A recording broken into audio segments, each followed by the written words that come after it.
আসসালামু আলাইকুম। গুপ্তধনের খুঁজে সবাই থাকে, বড় বড় গুহার ভিতরে যায়, এটা কিন্তু বাস্তবে না, আমরা মুভিতে দেখে থাকি।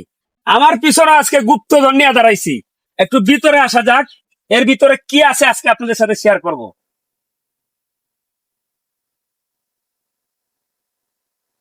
এই যে হলো গুপ্তধন, মাশাল্লাহ। এখানে থাইল্যান্ড, চীন, ইন্দোনেশিয়া, তিন দেশের প্রায় 45 জাতের আমের আমরা গ্রাফটিং করেছিলাম।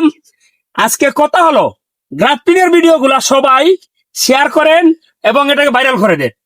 এখানে অনেকেই বলেন যে আমরা এটা রিভিউ ভিডিও দিয়েন, আপনারা তো রিভিউ ভিডিও দেন না। আজকে আপনাদের সাথে কথা হলো, এই রিভিউ ভিডিওটা সর্বোচ্চ ছড়িয়ে দিবেন, মানুষ যাতে দেখতে পারে এই শীতের মৌসুম গ্রাফটিং কিভাবে সাকসেস হয়। এগুলা একেবারে পুরা শীতের মধ্যে গ্রাফটিং করা হয়েছিল। এখানে আমরা একটা পলি হাউস বানাইয়া এখানে বাইরে যাতে ঠান্ডা বাতাস না ঢুকে এই ব্যবস্থা করে এই গ্রাফটিং গুলা করেছিলাম। মাশাআল্লাহ, আল্লাহর দরবারে লাখ লাখ শুক্রিয়া। অনেকগুলাই, বেশি প্রায় 70% সাকসেস হয়ে গেছে। তো সবাই দোয়া করবেন।